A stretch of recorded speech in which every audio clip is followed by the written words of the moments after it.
दोस्तों नमस्कार। आजकल मैं बात कर रहा हूँ एक American action thriller web series के बारे में जिसका नाम है the night agent. Last episode में हमने देखा जब पीटर डियाना से मिलने व्हाइट हाउस जाता है तो उसे पता चलता है कि डियाना भी वाइस प्रेसिडेंट के साथ उस बम ब्लास्ट में शामिल थी। अब डियाना पीटर को अरेस्ट करवाना चाहती थी, लेकिन पीटर अपने आप को बचाता हुआ व्हाइट हाउस से बाहर आता है। जब वो रोज के पास पहुँचता है तो देखता है डेल रोज को मारने वाला था। अब डेल और पीटर के बीच में जबरदस्त फाइट होती है और डेल वहीं मारा जाता है। एपिसोड के लास्ट में हमने देखा कि वाइस प्रेसिडेंट प्रेस वालों को बताते हैं कि उनकी बेटी मेडी का किडनैप हो गया है और किडनैपर का नाम है पीटर सदरलैंड। अब आगे एपिसोड 7 की शुरुआत 14 साल के पहले के समय को दिखाते हुए होती है, जब मेडी अपनी छोटी बहन सारा के साथ अपने घर पर खेल रही होती है और वाइस प्रेसिडेंट फोन पर किसी से बात कर रहे होते हैं। वो मेडी को डांटते हैं। मेडी घर के अंदर आ जाती है और सारा वहाँ अकेले खेल रही होती है। वो स्विमिंग पूल में गिर जाती है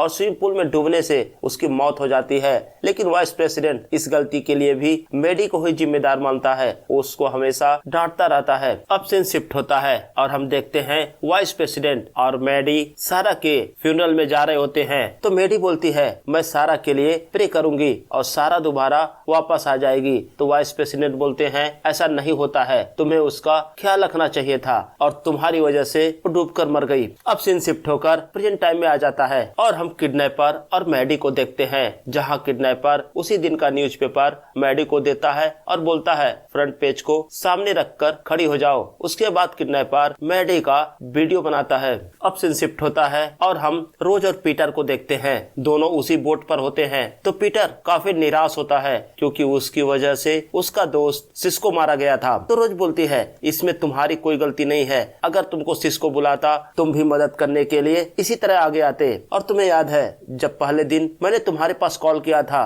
तो तुमने कहा था कि पागलों की तरह लड़ना। आज वो दिन आ गया है, अब तुम्हें भी पागलों की तरह लड़ना पड़ेगा। अब सीन शिफ्ट होता है और हम चेल्सा और एरिक को देखते हैं। दोनों पीटर के घर की चेकिंग कर रहे होते हैं। तभी उन्हें एक बुक में एक कार्ड मिलता है जिसमें भेजने वाले का नाम जिम होता है। तो चेल्सा अपनी टीम को बोलती है कार्ड पे मिले फिंगरप्रिंट से पर्सन का नाम सर्च करो, जिसने कार्ड भेजा है उसका नाम जिम या जेम्स हो सकता है। और वही एरिक चेल्सा से बोलता है कि मुझे नहीं लगता है कि किडनैपर पीटर है, क्योंकि हमने आर्ट टीचर का पूरा घर तलाशा लेकिन फॉरेंसिक टीम को पीटर के फिंगरप्रिंट कहीं भी नहीं मिले। और मुझे लगता है हमें इस केस को दूसरे एंगल से देखना चाहिए। अभी तक हम वो कर रहे हैं जो हमें व्हाइट हाउस से बताया जा रहा है। अब सीन शिफ्ट होता है और हम देखते हैं डियाना फार मैडम प्रेसिडेंट के साथ होती है। तो प्रेसिडेंट पीटर के केस के बारे में अपडेट पूछती है। तो डियाना बोलती है पूरे देश की एजेंसी पीटर को ढूंढ रही है। तो प्रेसिडेंट पूछती है कल तक तो तुम पीटर पर बहुत भरोसा करती थी और तुमने ही रोज की सिक्योरिटी पीटर को दी थी, अब रोज की जिंदगी खतरे में है।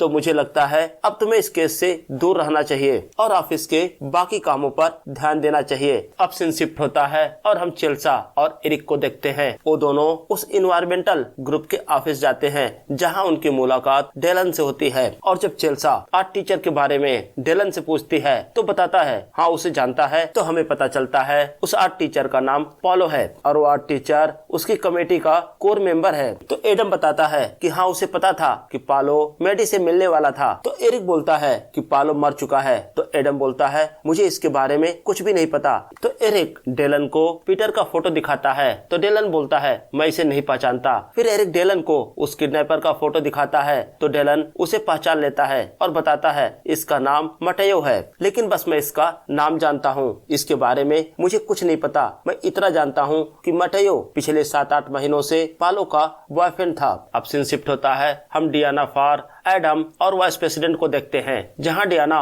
वाइस प्रेसिडेंट को वो वीडियो दिखाती है जो थोड़ी देर पहले मटेयो ने रिकॉर्ड किया था।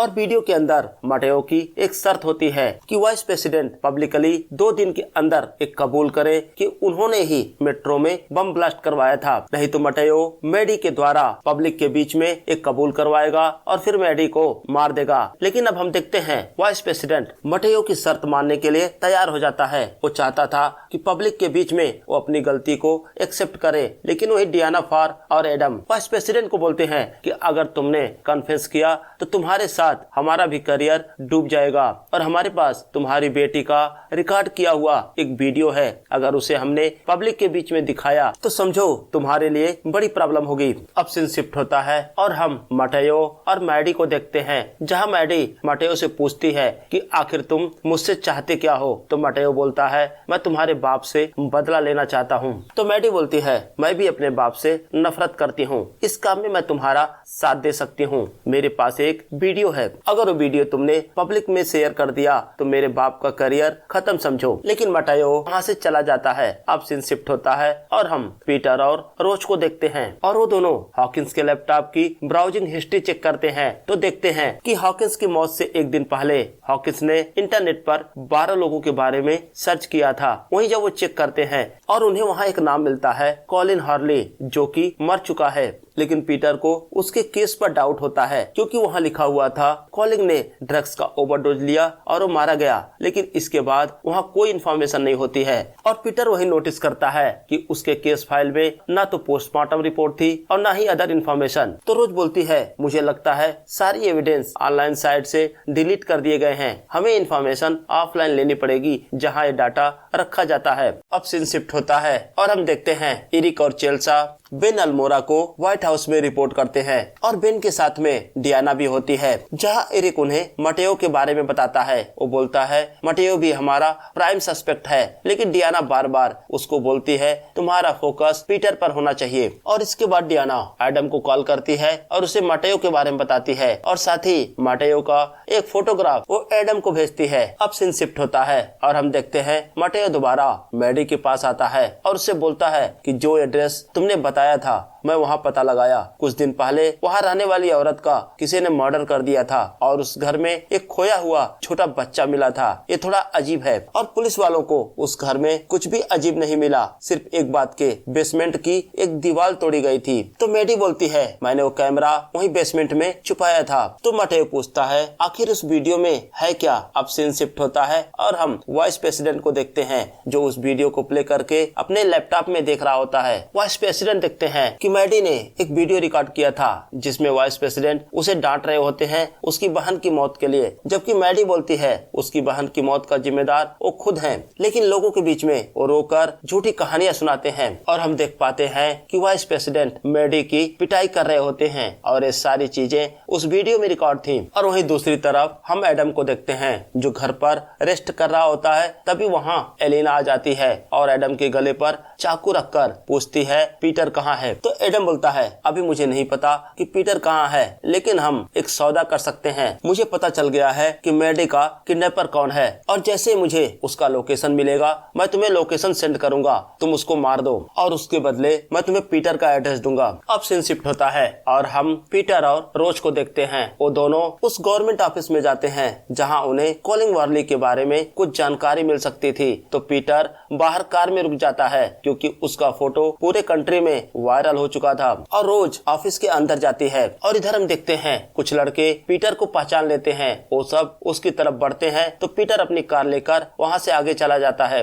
लेकिन जब रोज वो पेपर लेकर बाहर आती है तो उसे पीटर नहीं दिखता और तभी वो चारों लड़के रोज को भी घेर लेते हैं और उससे पूछते हैं क्या तुम उस गद्दार की मदद कर रही हो। तो रोज बोलती है पीटर गद्दार नहीं है। उनमें से एक लड़का रोज का वीडियो बनाने लगता है, लेकिन तभी वहाँ पीटर आ जाता है, अपनी बंदूक निकालता है, उन्हें धमकाता है। वो लड़के वहाँ से भाग जाते हैं और पीटर रोज को लेकर वहाँ से निकलता है। अब सीन शिफ्ट होता है और हम चेल्सा और एरिक को देखते हैं जो पीटर के अंकल के घर पहुँचते हैं और पीटर के बारे में पूछताछ करते हैं। तो पीटर के अंकल बताते हैं मेरा कोई अपना बच्चा नहीं है, तो मैं पीटर को अपना बेटा मानता था, लेकिन जब पीटर बड़ा हुआ तो हमारे विचार अलग हो गए और इस वजह से पीटर अब मुझसे कांटेक्ट नहीं करता और इस समय मुझे नहीं पता है कि वो कहाँ होगा। लेकिन पीटर के अंकल ये बताते हैं कि जब वो मेरे साथ रहता था तो अक्सर हम छुट्टियां और वीकेंड साथ ही मनाया करते थे। तो चेल्सा उन सब जगहों के नाम नोट करती है जहां बचपन में पीटर जाया करता था। लेकिन पीटर के अंकल ये भी बताते हैं, मुझे विश्वास नहीं होता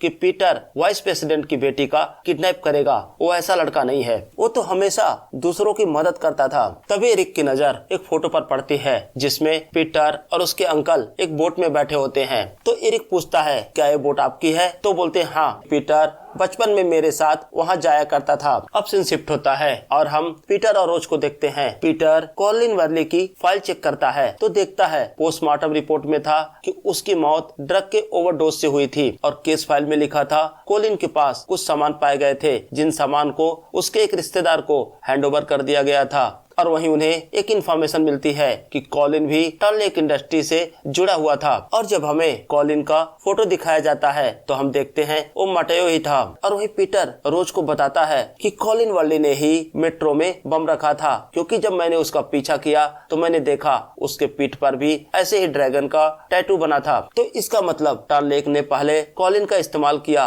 और बाद में उसे ड्रग का ओवरडोज देकर मार दिया। तो पीटर बोलता है, अगर हम उसके रिश्तेदार से मिले तो हमें पता चल सकता है कि कॉलिन किसको मारना चाहता था। अब पीटर और रोज अपने बोट से बाहर आते हैं और तभी हम देखते हैं वहाँ पर चेल्सा और एरिक आ जाते हैं और चेल्सा एरिक पीटर और रोज को अरेस्ट कर लेते हैं। और इसी के साथ ये एपिसोड यहीं पर समाप्त हो जाता है। एपिसोड 8 की शुरुआत 1 साल के पहले के समय को दिखाते हुए होती है। ये वही दिन होता है जिस दिन मेट्रो में बम ब्लास्ट हुआ था। और हम देखते हैं जब पीटर मैथ्यू का पीछा कर रहा होता है और पीटर एक कार से टकरा जाता है। इसके बाद मैथ्यू अपने घर पहुंचता है और हम मैथ्यू के जुड़वा भाई कॉलिन वर्ली को देखते हैं। कॉलिन को वहां देखकर मैथ्यू नाराज होता है और उसको बोलता है कि तुम्हें यहाँ से जाना चाहिए। हालांकि कॉलिन बोलता है कि आज उसके वाइफ से लड़ाई हो गई है तो 2-4 दिन वहाँ रुकना है उसे। और तभी मैथ्यू को एडम का कॉल आता है और मैथ्यू एडम को बोलता है कि सब कुछ प्लान के हिसाब से चल रहा था, लेकिन जब मैं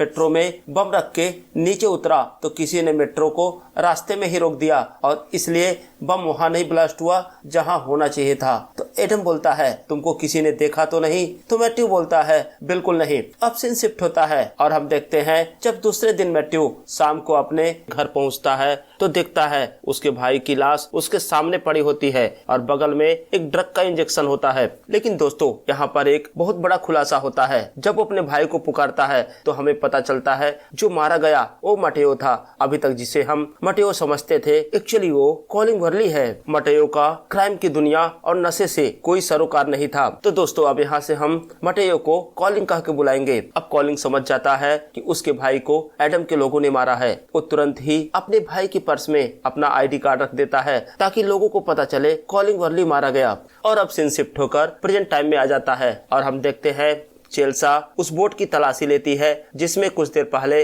पीटर और रोज रुके हुए थे। तो चेल्सा बोलती है, मुझे मैडी यहाँ नहीं मिली। तो पीटर बोलता है, हमने मैडी को किडनैप नहीं किया है।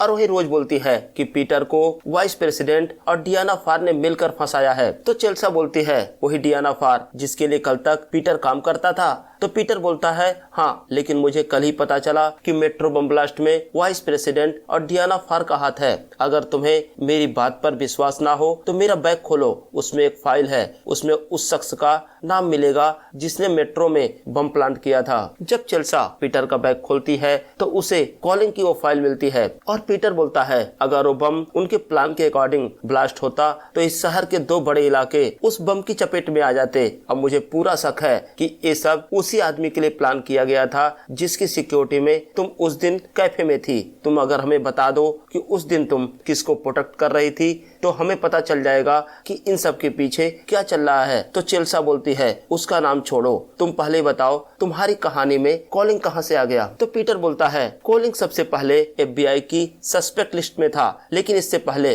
FBI उससे पूछताछ करती उसकी मौत हो गई ड्रग ओवरडोज से। और इस तरह से एकाएक उसकी मौत से मुझे डाउट हुआ तो हम दोनों ऑफिस ऑफ पब्लिक रिकॉर्ड गए उसकी फाइल चेक करने के लिए। और जब हमने उसकी डिटेल चेक की तो हमें पता चला कि वर्ली भी टर्न लेक कंपनी से जुड़ा हुआ था। और पीटर बोलता है, उस फाइल में जो फोटो है उस पर एक टैटू बना हुआ है और वही टैटू उस आदमी के पीठ पर था जिसने मेट्रो में बम ब्लास्ट किया था। तो एरिक बोलता है, लेकिन पोस्टमार्टम रिपोर्ट में कहीं भी मेंशन नहीं है कि कॉलिंग की बॉडी पर कोई टैटू बना हुआ था। वहीं एरिक जब दोबारा उस फाइल को देखता है तो उसे पता चलता है कि कॉलिंग का एक जुड़वा भाई था जिसका नाम था मटेयो। अब वो समझ जाते हैं कि जिसकी मौत हुई वो तो मटेओ था, कॉलिंग अभी भी जिंदा है। तो पीटर बोलता है इसका मतलब हम सबको एक ही आदमी की तलाश है, कॉलिंग वर्ली। तो हमें एक साथ काम करना चाहिए और मिलकर हमें पता लगाना चाहिए कि कॉलिंग अभी कहाँ है। अगर कॉलिंग वर्ली मिलेगा तो हमें मैडी भी मिल जाएगी। अब सीन शिफ्ट होता है और हम कॉलिंग को देखते हैं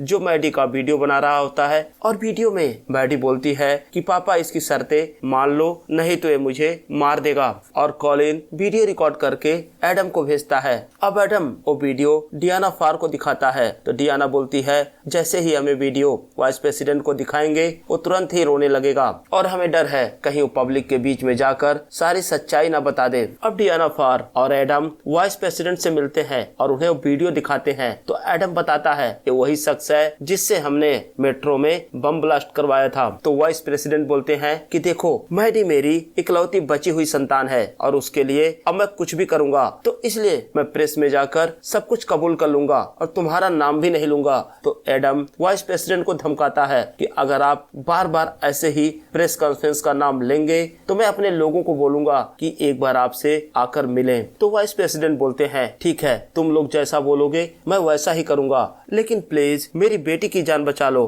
तो एडम बोलता है मेरे लोग कॉलिन को ट्रैक कर रहे हैं। लेकिन जैसे ही वहाँ से वाइस प्रेसिडेंट जाते हैं तो डियाना फार एडम को बोलती है कि पीटर और रोज के साथ में मैडी को भी मार दो। तो एडम बोलता है ठीक है, मैं किलर को एक मैसेज भेजता हूँ। अब सीन शिफ्ट होता है और हम देखते हैं एरिक, चेल्सा, पीटर और रोज उस स्टोरेज रूम में पहुँचते हैं जहाँ मटेओ अपना सामान रखा करता था। वहाँ उन्हें दो फाइलें मिलती हैं। एक फाइल मैडी के आर्ट टीचर की थी और दूसरी फाइल मैडी की थी जिसमें बहुत सारी इंफॉर्मेशन होती है। और वही दूसरी तरफ हम मैडी को देखते हैं, वो जिस रूम में बंद होती है उसके दीवार पर पैर मारती है तो थोड़ी सी जगह टूट जाती है। तो मैडी देखती है उस दीवार पर एक नंबर लिखा हुआ था R142 और वही मैडी को ट्रेन की आवाज आती है। मैडी समझ जाती है कि जहाँ उसे छिपाया गया है ये कोई घर नहीं है। और तभी वहाँ कॉलिंग आता है और मैडी से बोलता है मुझे लगता है तुम्हारे बाप को तुम्हारी फिक्र ही नहीं, अब तक उसने मेरे वीडियो पर कोई एक्शन ही नहीं लिया।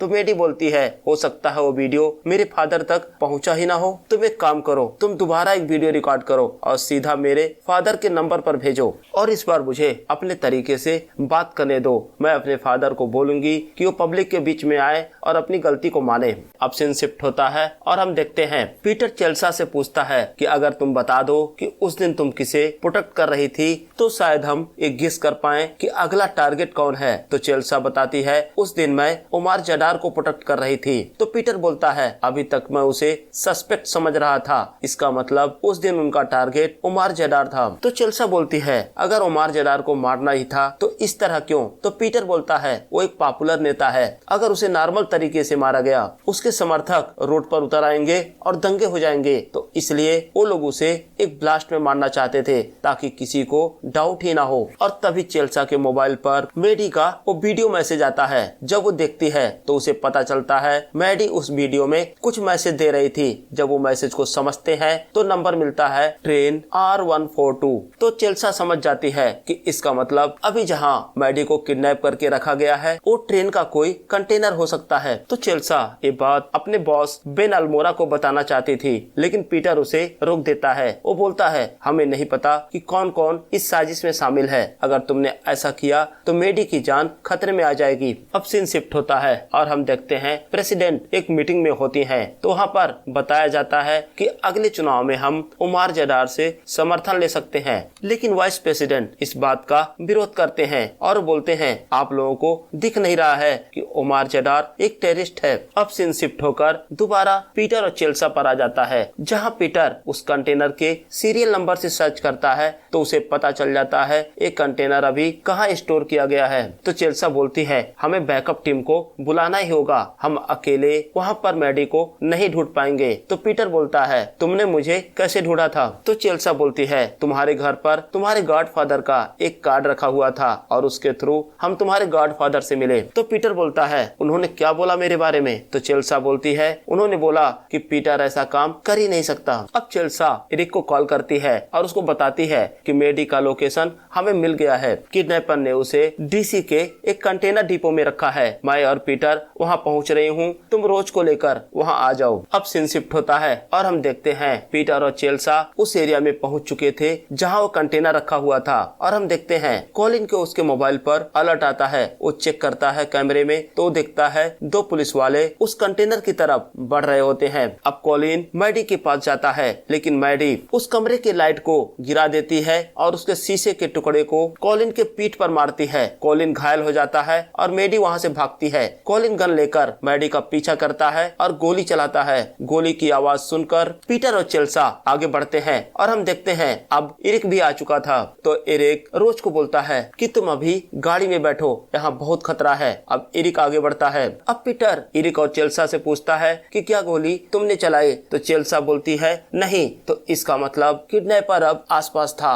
तीनों आगे बढ़ते हैं और वहीं हम देखते हैं एलन भी एरिक का पीछा करते हुए कंटेनर यार्ड में आ जाती है और एलन के पास एक स्नाइपर गन भी थी। अब पीटर कॉलिन को पकड़ लेता है और उसके हाथों में हथकड़ी लगाता है, लेकिन हम देखते हैं एलन स्नाइपर गन लेकर वहीं एक ऊंचाई पर खड़ी होती है। अब एलन निशाना लगाकर गोली चलाती है और कॉलिन वहीं मारा जाता है। पीटर, एरिक, चेल्सा और मेडी वहीं कंटेनर के पीछे छुप जाते हैं। तो चेल्सा बैकअप टीम को कॉल करती है। अब दोनों तरफ से गोलियां चलने लगती हैं और तभी एक गोली मैडी के पैर पर लगती है। पीटर एलन पर फायरिंग कर रहा होता है, लेकिन उसकी गोली खत्म हो जाती है। वो अपने पिस्टल की मैगजीन चेंज करता है। एरिक आगे बढ़ता है और गोली एरिक के सीने पर लगती है। एरिक वहीं गिर जाता है। अब पीटर एरिक को बचाने के लिए आगे बढ़ता है। एलन अब पीटर पर निशाना लगाती है। वो ट्रिगर दबाने वाली होती है। तभी हम देखते हैं रोज पीछे से दौड़ती हुई आती है और एलन को धक्का देती है। एलन ऊपर से गिरती है और नीचे गिरने से उसकी मौत हो जाती है। और इधर हम देखते हैं अब एरिक भी मारा जा चुका था। और इसी के साथ ये एपिसोड यही समाप्त हो जाता है। तो दोस्तों कमेंट सेक्शन में हमें जरूर बताएं आपको ये वीडियो कैसा लगा, और अगर अभी तक आपने मेरे चैनल को सब्सक्राइब नहीं किया है तो प्लीज सब्सक्राइब करें। अब मिलते हैं अगले वीडियो में, तब तक के लिए जय हिंद दोस्तों।